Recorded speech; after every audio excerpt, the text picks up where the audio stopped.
Hey everyone, we got another video for you tonight. This one's going to be on barrel leading, and specifically to this piece right here, which is the S&W Stealth Hunter. It's in 44 Magnum. For the Nazis out there, yes, it's clear.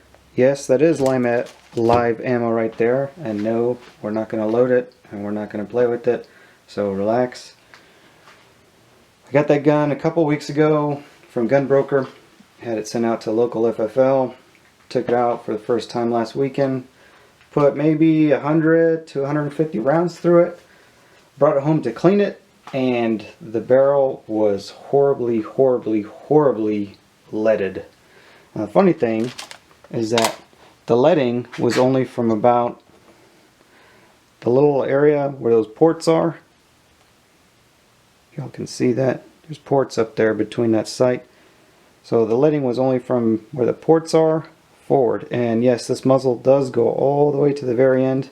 Not like your like a Taurus tracker or a Raging Bull, where from the ports forward there's nothing there. It's just free space. The actual rifling, the actual barrel ends about right there. And another odd thing was that I was firing full metal jacket or total metal jacket like this one right here, the berries, or not the berries, the Extreme Bullets brand, 240 grain. The powder I was using was the CFE pistol, and then this guy right here, I had some of these jacketed soft points. And then some of you might go, well, hey, well, that's where the leading came from. But if you look where that lead is compared to the copper, that lead is not like anywhere really on the bearing surface of the projectile, the driving band or the burlet, whatever you want to call it, to where it engages into the rifling. So kind of a weird one how I got leading firing jacketed rounds. You know, firing a cast lead bullet like this, you can get leading from a number of different things, but usually firing a jacketed bullet, well, these are actually plated, but it still has that copper on it, so I'm not too sure, unless they had like a bad batch of super soft copper, who knows. So that's kind of why I'm doing this video, just seeing if there's any of you revolver aficionados out there that might be able to shed some more light onto this, why it's happening. I did have the Lewis lead remover, that's the 38 one right there, because I pretty much destroyed the 44 Magnum one right here. Yeah, you can see this rubber or silicone, whatever it is, piece. It ended up getting stuck in those little ports I was telling you about. There you go, you can see one right there. And that red silicone material was starting to peel out of each of the ports. It looked like the pistol was growing horns or something like that. So I'll show you guys next here what the leading looks like. Inside the forcing cone, it was really clean. There was no lead in there. Same with the cylinders. I really don't know what the heck happened. And then in case you guys are interested, yes, this is a great gun. Yes, it is expensive. It's heavy. It's got a 7.5 inch barrel with mounting points right there for some type of optic. It's primarily for hunting.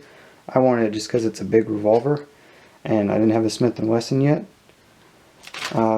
Adjustable rear sight, and that nice little orange tongue narrow on the sights for a good sight picture. Double action trigger pulls pretty smooth. It still causes some newer shooters to drop the shot a little bit because of the heavy pull. The single action is also very butter.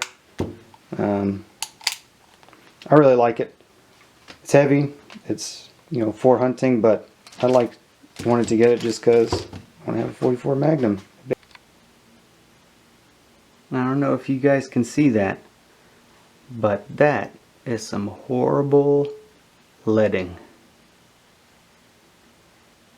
Look at that. That's pretty bad, and that's after using a Lewis lead remover. The rest of the bore is pretty good.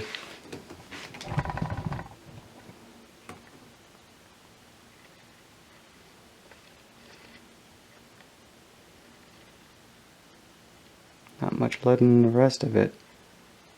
But there on the muzzle, it's pretty good. For anyone that was interested, there was the load data, that very first line. You can see the temperature, their total metal jackets, they're 240 grains. I used the Hodgdon CFE pistol powder, 11.5 grain charge, 44 Magnum cases with the large pistol Magnum primer, and the overall length.